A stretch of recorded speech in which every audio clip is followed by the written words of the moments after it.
सबसे पहले बात करते हैं न्यूजीलैंड की क्रिकेट टीम के पाकिस्तानी दौरा खत्म करके वतन रवानगी की।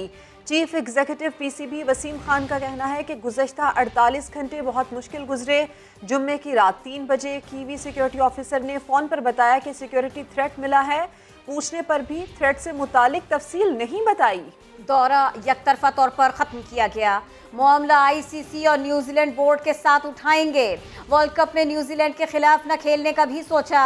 सियाह पट्टियां बांधकर खेलने से मामला सियासी हो जाएगा। 2 रोज में बांग्लादेश और श्रीलंका से राबिता किया है। टीमें राजी थी लेकिन लॉजिस्टिक मसाइल आड़े आ गए। तो एक जानिब है न्यूजीलैंड की टीम जो सिक्योरिटी खदशात के बायस वापस चली गई और दूसरी तरफ है अमेरिका से आई हुई 9 खवातीन बाइकर्स। ये पाकिस्तान में बगैर सिक्योरिटी के 2200 किलोमीटर का सफर करती रहीं। पाकिस्तान को महफूज और पुरअमन मुल्क इन्होंने करार दिया। कहा मालूम नहीं न्यूजीलैंड की टीम क्यों चली गई, हमें तो यहाँ कोई खौफ नहीं, कोई खतरा नहीं। More than safe. I feel safer here than I do in the US. I'm so well taken care of and received. And even some of our women got lost and young boys invited them to home to help them find us later. I do. I feel like I'm treated like family when I'm here. And that people invite us in and help us out if we need. And it's so warm and loving here. It's the best country to visit. You know, I can go by my experience. I never felt in danger. I always felt safe and protected here. This is my 3rd time here. And every time I feel so safe and welcome. I don't know why people would feel threatened here. Because I know I can ask anybody for help and everybody will look out for me. इस वक्त वज़ीर इत्तलात व नशरियात फ़ारूक हबीब media से गुफ्तगू कर रहे हैं। जाना चाहिए था। इस मुल्क को 3 बार बैंक डिफॉल्ट के ऊपर लेकर गए हैं। 1998 में नून लीग लेकर गई, 2009 में पीपल्स पार्टी बैंक डिफॉल्ट पे लेके गई, 2018 में जब पीएमएलएन की हुकूमत ख़त्म हुई तो 15 दिन के रिजर्व्स हमारे पास मौजूद थे। आज स्टेट बैंक के पास $20 अरब के रिजर्व्स मौजूद हैं। आज एक्सपोर्ट्स मुल्क की तारीखी रिकॉर्ड इजाफा हुआ, रेमिटेंसीज में रिकॉर्ड इजाफा हुआ, करंट अकाउंट डेफिसिट को हम नीचे लेके आए हैं, इंडस्ट्री चल रही है। आज कंस्ट्रक्शन सेक्टर अपनी बूम के अंदर चल रहा है, रिकॉर्ड गाड़ियां सेल हो रही हैं, 1100 अरब रुपया किसान की जेब के अंदर रिकॉर्ड गया है। अब तो इकॉनमी चलना शुरू हुई है और ये साल भी जो है वो ग्रोथ का साल है। और इस साल में भी हम जो माजी की ग्रोथ ये कहते हैं ना, जो क्रेडिट कार्ड ग्रोथ थी, जो मांगे तांगे की ग्रोथ थी, जो उधार की ग्रोथ थी, उस ग्रोथ का खात्मा हम एक्सपोर्ट्स बढ़ा के करेंगे। हम जो है वो अपनी पैदावार को बढ़ा के उस ग्रोथ का, जो इनकी ग्रोथ थी, जो क्रेडिट कार्ड ग्रोथ थी, उस ग्रोथ का जवाब देंगे हम। पैदावार बढ़ा के, सनती पैदावार बढ़ा के, आईटी की पैदावार बढ़ा के और जो मुल्क की एक्सपोर्ट्स हैं उसमें बढ़ा के हम उसका जवाब इनको देंगे इंशाल्लाह।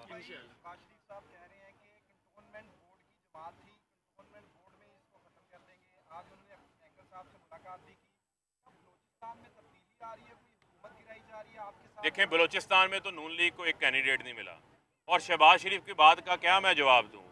जिसकी बात को उनकी भतीजी जो है वो मरियम संजीदा नहीं लेती, उस बात को मैं क्यों संजीदा लूं? दूसरा ये वही शहबाज शरीफ हैं। वज़ीर मुमलिकत बराए इत्तलात व नशरियात फ़ारूक हबीब ने मीडिया से गुफ्तगू की है। ये कहा है कि शफाफ इलेक्शन का इनेकाद इलेक्शन कमीशन की जिम्मेदारी है। अपोजिशन शफाफ इलेक्शन की राह में रुकावट खड़ी कर रही है। इंतखाबात में जदीद टेक्नोलॉजी का इस्तेमाल वक्त की ज़रूरत है। और अब यहाँ पर कराची वालों के लिए अच्छी खबर है। ग्रीन लाइन के लिए 40 बसें कराची पहुँच गई हैं। वफाकी वजीर बराए मनसूबाबंदी असद उमर कहते हैं मंसूबे का इफ्तिताह 2 माह में होगा। गवर्नर सिंध इमरान इस्माइल ने भी मंसूबे की कामयाबी पर खुशी का इजहार किया। सलमान अहमद रिपोर्ट कर रहे हैं।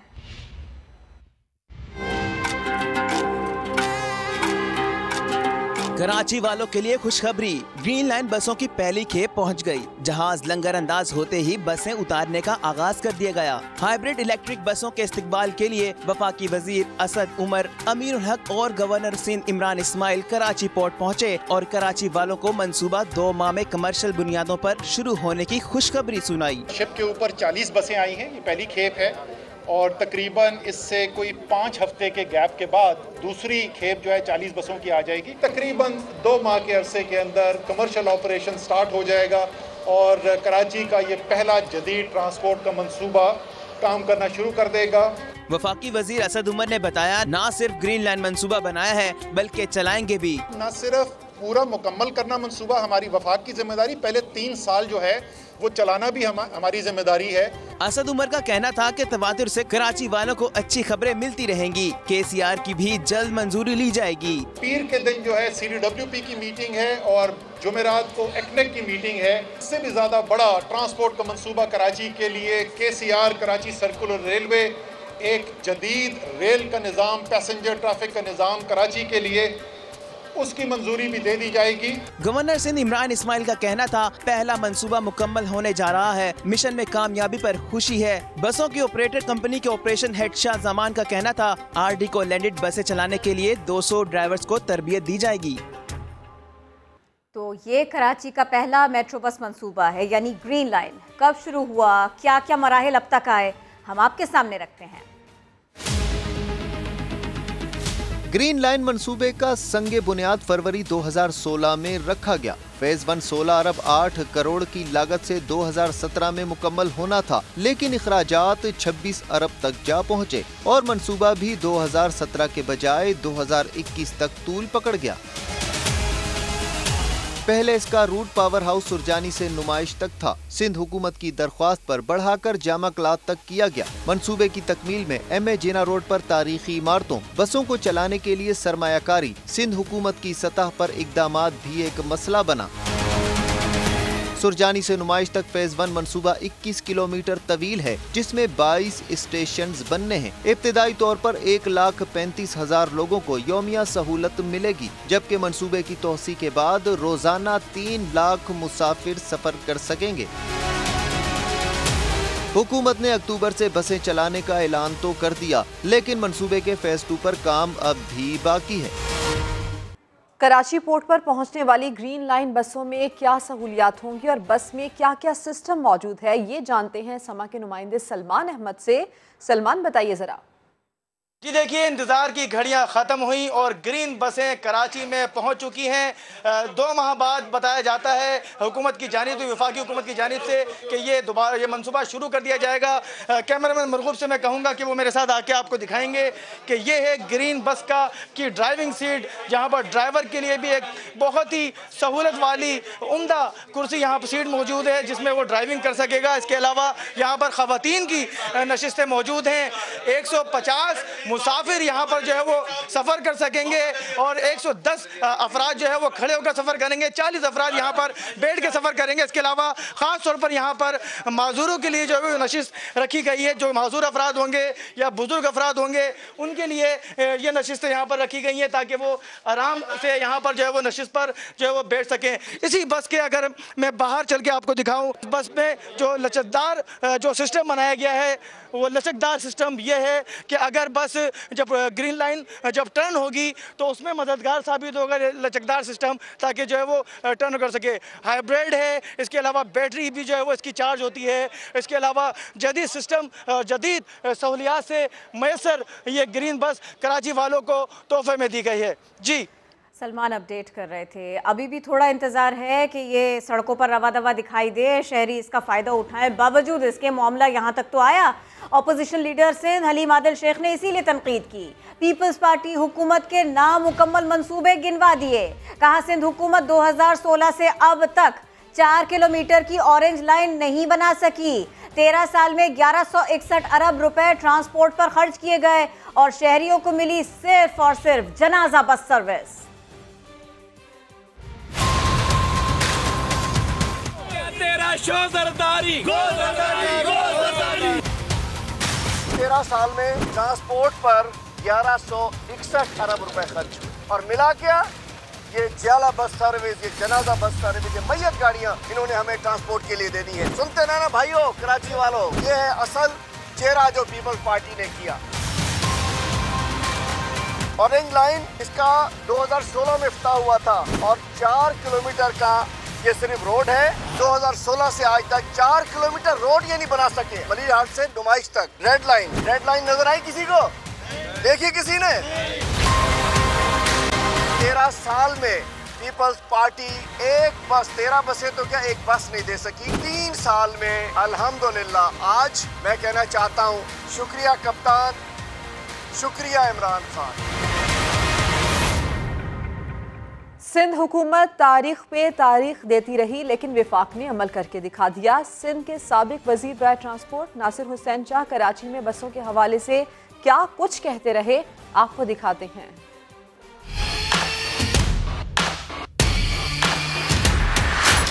4000 बसेस का हमारा प्रोजेक्ट है जो हम दे रहे हैं। पहले फेज में ज़्यादा से ज़्यादा 3 या 4 माह में इंशाल्लाह ऑन रोड होगी। फौरी तौर पर सिटी सर्विस शुरू कर रहे हैं। 3 माह के अरसे में आपको रोड पे नजर आएगी। जुलाई के एंड तक हज़ारों बसें कराची शहर और फिर पूरे सिंध में नजर आएंगी। 630 या 20 के करीब जो बसेस हैं 1.5 या 2 माह में इंशाल्लाह रोड पे होंगी। दिसंबर में आपको वो यहाँ पे जो सिटी बस सर्विस है कराची में वो नजर आएगी। नवंबर के एंड या दिसंबर में ये सिटी सर्विस जो है ये शुरू होगी। तारीख यही है कि अप्रैल में भी चला देंगे। पूरी कोशिश है हमारी इसी साल बसेस जो हैं ऑन रोड आ जाएं। सिंध सरकार का एक और आइडिया तनकीद की वजह बन रहा है। गवर्नर सिंध इमरान इस्माइल ने KMC टैक्स मामले पर सिंध हुकूमत को आड़े हाथों ले लिया। कहा कौन सी खिदमत दी जा रही है जो टैक्स लिया जा रहा है। इनकम टैक्स भी बिजली के बिलों में लगा दें, वसूली हो जाएगी। इदारे में टैक्स लेने की ताकत होनी चाहिए। वो कराची पोर्ट ट्रस्ट पर ग्रीन लाइन बसों की इफ्तिताही तकरीब से खिताब कर रहे थे। नाजायज़ की बात नहीं है। बात यह है कि हम ये कह रहे हैं कि आप किसी का हाथ मोड़ के, यानी बिजली के बिल में अगर इनकम टैक्स लगा दिया जाए तो सब सारों के इनकम टैक्स कलेक्ट हो जाएंगे। तो सारे टैक्सेस बिजली के बिल में लगा देते हैं, क्योंकि लोग सार्फिन जो है वो मजबूर हो जाएंगे। बिजली कट जाएगी वरना अगर आप बिल नहीं देंगे तो। ये तो कोई तरीका नहीं है। और टैक्स उस चीज़, कंजर्वेंसी टैक्स होता क्या है? कंजर्वेंसी टैक्स होता है खिदमात के बदले में टैक्स लेना। तो कौन सी खिदमात चल रही हैं? यहाँ पे कचरा उठा नहीं रहे कराची का, नाले कराची के वफाक ठीक करा रहा है, पानी कराची में मौजूद नहीं है, पीने का पानी मौजूद नहीं है, हॉस्पिटल्स नहीं है। यहाँ पे अस्पतालों की हालत देखें, स्कूलों को देखें, स्कूल के डेस्कों को देखें। वो अलीम आदिल शेख पता नहीं किधर है, मैं उसको ढूंढ रहा था।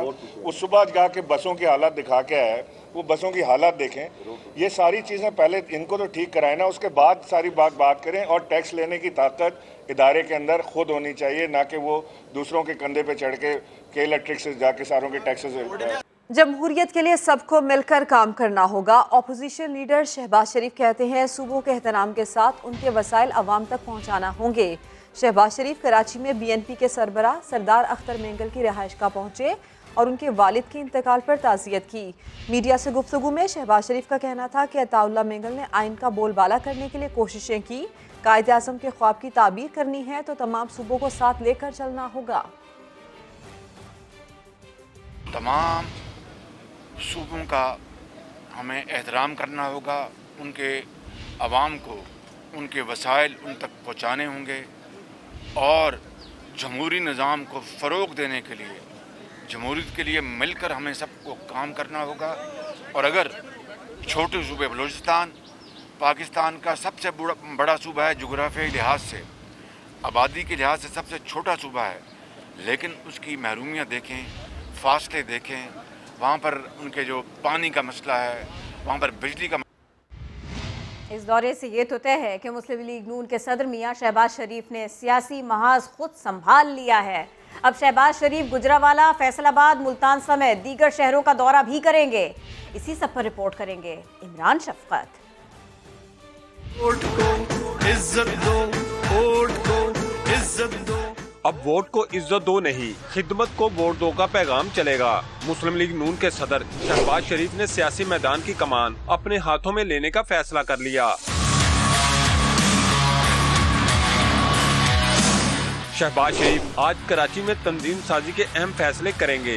जराये के मुताबिक शहबाज शरीफ कल गुजरांवाला जाएंगे। मंगल को मुल्तान के दौरा के मौका पर तंजीमी ढांचे पर अहम फैसले करेंगे। कायदे हिज़्ब इख्तिलाफ शहबाज शरीफ बुध के रोज साहिवाल वर्कर्स कन्वेंशन में शिरकत करेंगे, जबकि 28 सितम्बर को फैसलाबाद में जलसा आम से खिताब करेंगे।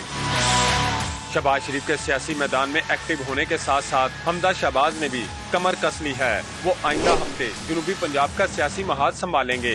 इमरान शफकत, समा, लाहौर। FIA ने शहबाज शरीफ के खिलाफ जाली बैंक अकाउंट्स केस में आसिम सूरी नामी मुलजिम को गिरफ्तार कर लिया। FIA के मुताबिक मुलजिम आसिम सूरी शहबाज शरीफ के जारी अकाउंट्स केस में बैंकर्स और गवाहान पर बयान बदलने के लिए दबाव डाल रहा था। FIA के मुताबिक आसिम सूरी निजी बैंक का वाइस प्रेसिडेंट और हेड ऑफ कंप्लायंस है।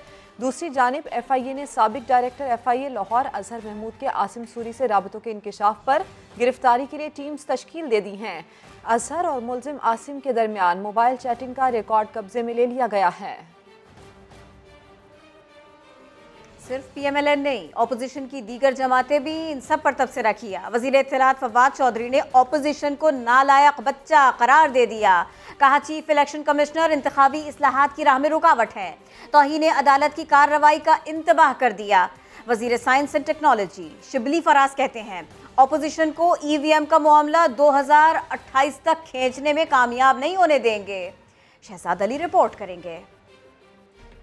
इलेक्ट्रॉनिक वोटिंग मशीन के मामले पर वफाकी वुज़रा की धुआंधार प्रेस कॉन्फ्रेंस। वजीर इत्तलात फवाद चौधरी ने कहा अपोजिशन इंतहाई नालायक बच्चों पर मुश्तमिल है और अपोजिशन की जुबान बोलने वाले चीफ इलेक्शन कमिश्नर के खिलाफ तौहीन अदालत केस भी हो सकता है। अपोजिशन पर करारा वार करते हुए इलेक्शन कमीशन अरकान को बड़ा मशवरा भी दे डाला। हर वो काम जो हुकूमत ने करना है उसके मुखालिफ आपने बात कर लेनी है कि जो भी होगा, शैतान भी बाहर धरना दे के बैठेगा तो इधर मरियम नवाज पीछे खड़ी हो जाएंगी, एक तरफ शहबाज शरीफ बैठ जाएंगे, दूसरी तरफ बिलावल बैठ जाएंगे। दूसरे दो मेंबरान हैं इलेक्शन कमीशन के, आप आगे बढ़िए और इलेक्शन कमिश्नर साहब के जो फैसले हैं उनको खुद रिव्यू करिए। वजीर साइंस और टेक्नोलॉजी ने EVM पर ECP के इतराजात को इलेक्शन कमीशन की अपनी नाकामी करार दिया। साथ ही बोले इंतखाबात में टेक्नोलॉजी का इस्तेमाल रोकने वालों को कामयाब नहीं होने देंगे। हमारे लीडर की कमिटमेंट ये बताती है कि हमने इंशाअल्लाह 2023 के इलेक्शन चाहे किसी को पसंद हो या ना हो, ये बात टालना चाहते हैं 2028 पे और वो हम करने नहीं देंगे। वफाकी वुज़रा का ये भी कहना था कि इलेक्शन कमीशन इस्लाहात हो या कीवी टीम का दौरा मंसूख होने का मामला, अपोजिशन को तो बस अपने केसेस और NRO के अलावा कुछ सूझता ही नहीं। कैमरामैन मोहम्मद नवाज के साथ शहजाद अली, समा, इस्लामाबाद। मुस्लिम लीग नून की तर्जुमानी मरियम औरंगजेब का कहना है कि इमरान खान के हुक्म पर इलेक्शन कमीशन को ब्लैकमेल किया जा रहा है। इलेक्शन कमीशन अरकान को उकसाने पर वुज़रा के खिलाफ कार्रवाई की जाए। इलेक्शन कमिश्नर अरकान पार्लिमान के सवालात के हुकूमत के पास जवाब नहीं। उन्होंने इल्ज़ाम लगाया कि गैर कानूनी फॉरेन फंडिंग से निजात के लिए इलेक्शन कमीशन पर दबाव डाला जा रहा है। मौलाना फजलुर रहमान का वफाकुल मदारिस का सदर बनने का ख्वाब अधूरा रह गया। मुफ्ती तकी उस्मानी बिला मुकाबला वफाकुल मदारिस अल अरबिया के नए सदर मुंतखब हो गए। मुफ्ती ज़ुबैर ने उनके इंतखाब को मदारिस और तालीमी हलकों के लिए खुशाइन करार दिया। समा से गुफ्तगू में कहा मुफ्ती तकी उस्मानी का इंतखाब वतन अजीज़ के लिए गैर मामूली फ़वाइद का हामिल होगा। पाकिस्तान के तमाम दीनी मदारिस की गोया क़यादत हज़रत मौलाना मुफ्ती मोहम्मद तकी उस्मानी साहब के हाथ में आई है। वतन अजीज़ के लिए और तालीमी हलकों के लिए इंतहाई हौसला अफजा खुशखबरी है। इसमें कोई शुबा नहीं कि उनका सदारत विफाक का ये ओहदा कबूल कर लेना मदारिस और विफाक के लिए सआदत और एजाज़ की बात है। ये इंतखाब दीनी मदारिस के लिए बाले नेक वतन अजीज़ के मदारिस के तालीमी इस्तेहकाम के लिए भी संगे मील साबित होगा। आपको मालूम है कि अरब अजम और आलम इस्लाम की सबसे ज्यादा कदावर इल्मी और तहकीकी शख्सियत, गैर मुतनाज़ा खालिस इल्मी शख्सियत मुफ्ती मोहम्मद तकी उस्मानी है। उनकी क़यादत की वजह से दीनी मदारिस का तालीमी इस्तेहकाम भी तरक्की करेगा और ये इंतखाब वतन अजीज़ के लिए भी दूर रस और गैर मामूली फ़वाइद का हामिल है। ताखीर पर ताखीर, इल्तवा पर इल्तवा। खैबर पख्तूनख्वा में बल्दियाती इंतखाबात ताखीर का शिकार क्यों हैं? देखते हैं पेशावर से अब्दुर्रहमान की रिपोर्ट। हुकूमत ने नेबरहुड कौंसल और विलेज कौंसल के इंतखाबात कराने का अंदिया तो दिया, मगर ये भी एक साथ नहीं बल्कि मरहलावार। साथ ही सीनियर वजीर आतिफ खान की सरबराही में काबीना कमेटी कायम कर दी जो इलेक्शन कमीशन से तारीखों के बारे में मुशावरत करेगी। सूबाई काबीना की एक सीनियर लेवल कमेटी बनी है और ये इलेक्शन कमीशन के साथ कोऑर्डिनेशन में अजला की और रीजन्स की फेज़ वाइज जो डिस्ट्रीब्यूशन है वो इंश्योर करेंगे। अपोजिशन जमातों ने बल्दियाती इंतखाबात मरहलावार कराने की कानून साजी को गैर आइनी करार दिया है। हुकूमत किसी सूबाई कानून के ज़रिए से इलेक्शन कमीशन को डिक्टेट नहीं कर सकती है कि आप 2 मरहलों में इलेक्शन करें। आइन के मुताबिक 2019 के मुताबिक सूबाई हुकूमत इस बात का पाबंद है कि वो तमाम किस्म की असिस्टेंस जो है वो इलेक्शन कमीशन को इलेक्शन के इनेकाद के लिए फ़राहम करेगा। खैबर पख्तूनख्वा में बल्दियाती इदारे अगस्त 2019 को मुद्दत मुकम्मल करके तहलील हो चुके हैं। 90 रोज में इंतखाबात आईनी तकाजा है, जिसका इनेकाद 2 साल में ना कराना आईनी खिलाफ वर्जी है। कैमरामैन आबिद खान के साथ अब्दुर्रहमान, समा, पेशावर। मोटरवे पर सफर करने वाले अफराद अब हो जाएं होशियार। लाहौर से मुल्तान के दरमियान पेट्रोलिंग के लिए अब ड्रोन कैमरों का इस्तेमाल होगा। कवानीन की खिलाफ वर्जी करने वाले बच नहीं सकेंगे। इस हवाले से रिपोर्ट कर रहे हैं मोहम्मद अली रजा।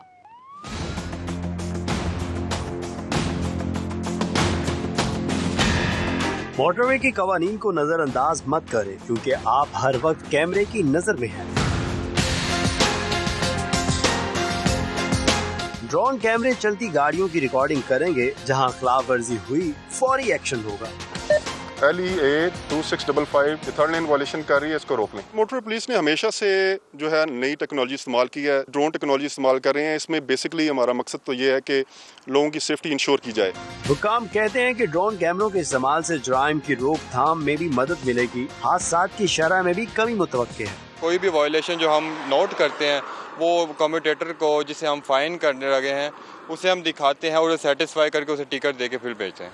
हुकाम का कहना है कि ड्रोन कैमरों के साथ साथ रवायती पेट्रोलिंग को भी मजीद बेहतर किया जा रहा है, ताकि मुसाफिरों के लिए महफूज सफर यकीनी बनाया जा सके। ट्रैफिक के कवानीन पर अमल करवाने के लिए और जराइम की बरवक्त रोकथाम के लिए मोटरवे पुलिस की जानिब से टेक्नोलॉजी का भरपूर इस्तेमाल किया जा रहा है।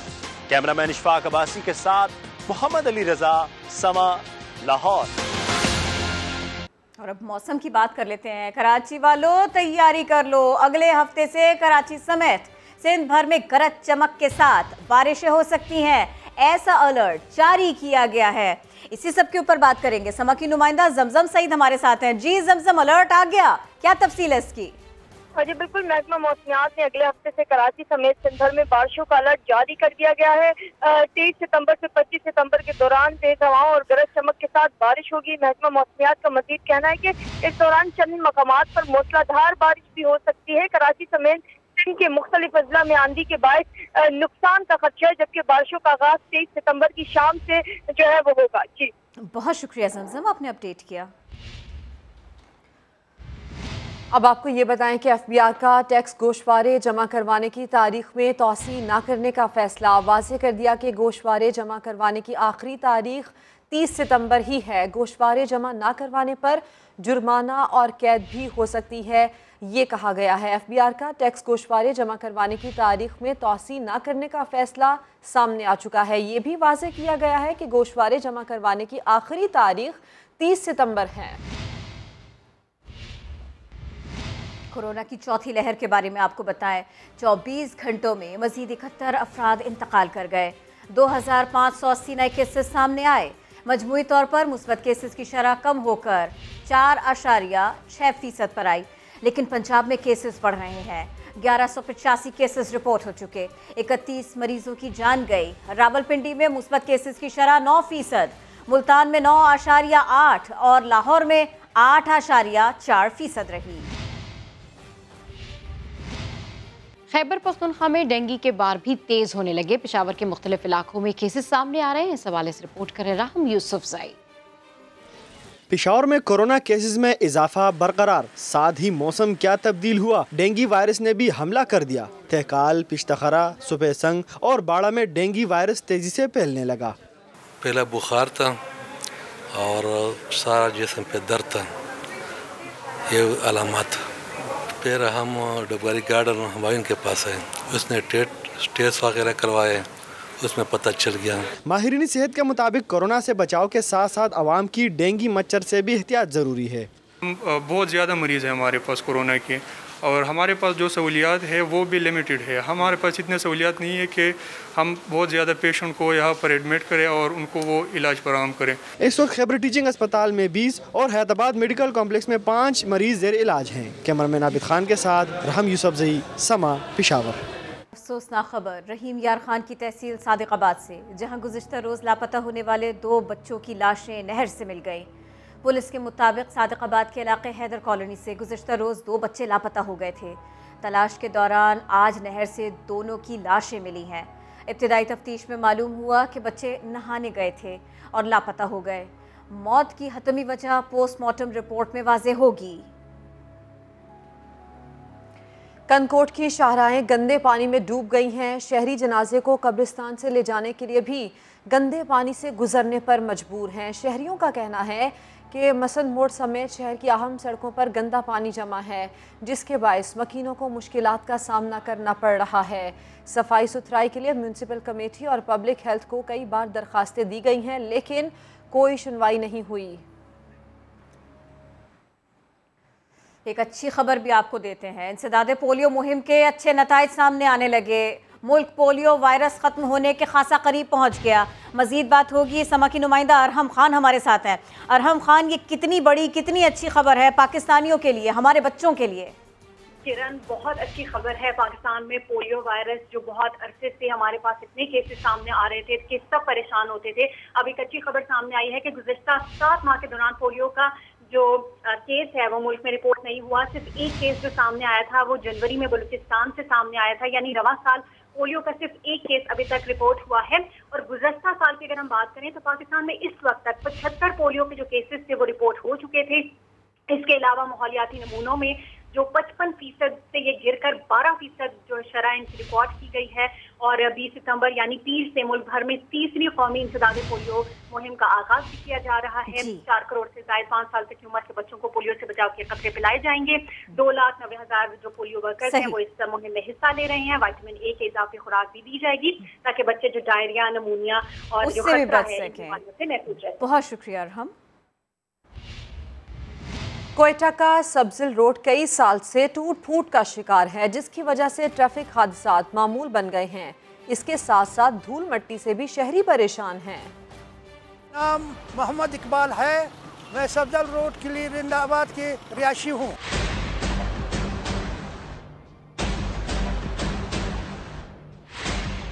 हमारा इलाके का ये रोड जो सब्जिल रोड है ये अरसे दराज से टूट फूट का शिकार है और यहाँ पे ट्रैफिक जो है घंटा दर बंद रहता है और मरीज़ों को दुश्वारी पेश होता है। जबकि घर से किसी मरीज़ को आप ले जाते तो दुश्वारी में मुबतला हो जाता है।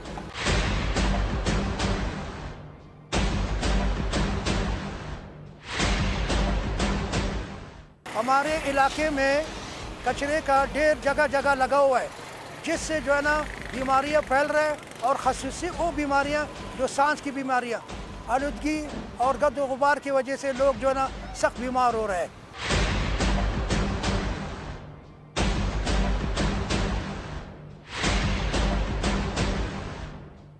मैं अपने इस इलाके के MNA और MP से गुजारिश करता हूं कि वो इस रोड की टूट फूट की जो शिकार हो चुका है, लोग हमारे परेशान, गली के लोग परेशान, आवाम परेशान, इस परेशानी को दूर कर दें और इस मसले को हल कर दें।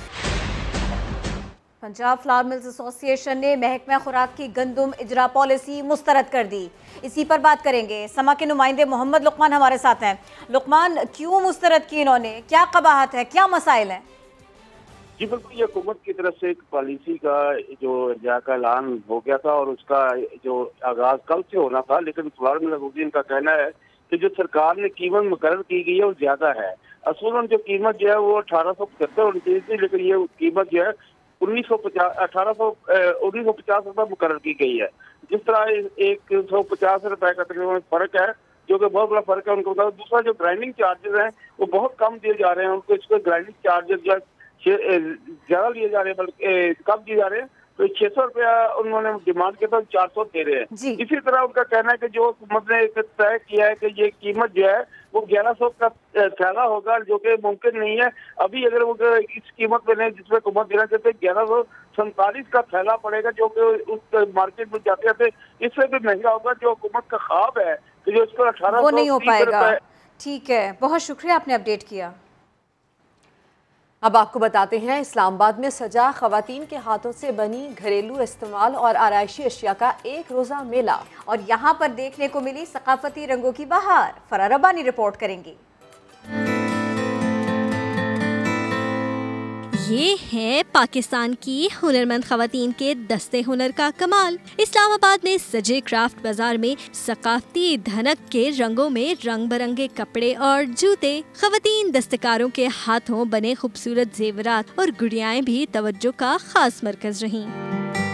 स्टॉल्स मालिकान हो या खरीदार, सभी खुश। इंतजामिया के इक़दाम को खवातीन की सलाहियतें निखारने और उनका हुनर मुतारिफ कराने का बेहतरीन जरिया करार दिया। अपने आप को वेस्ट करने से बेहतर है कि आप कोई ना कोई स्किल अपने अंदर पैदा करें और इस किस्म के प्लेटफॉर्म्स ये बहुत ज़रूरी भी हैं। डिप्टी कमिश्नर इस्लामाबाद का भी बाजार का दौरा, बोले ये सरगर्मी कोरोना से मईशत को होने वाले नुकसान का भी किसी हद तक अजाला करेगी। कोविड के ज़माने में सिटी की इकॉनमी बहुत ज़्यादा अफेक्ट हुई है। घरों के अंदर जो हमारी विमेन क्राफ्टर्स हैं, जिनके पास टैलेंट है, वो ये काम करें और वो अपनी सिटी की इकॉनमी में अपने आप को कंट्रीब्यूट करें। रंग बिरंगे फन पारे और आराइशी सामान, पाकिस्तानी खवातीन का हुनर बता रहा है कि वो किसी से कम नहीं। कैमरामैन राहील कुरैशी के साथ फरह रब्बानी, समा, इस्लामाबाद। हेडलाइंस होंगी ब्रेक के बाद, देखते रहिए समा।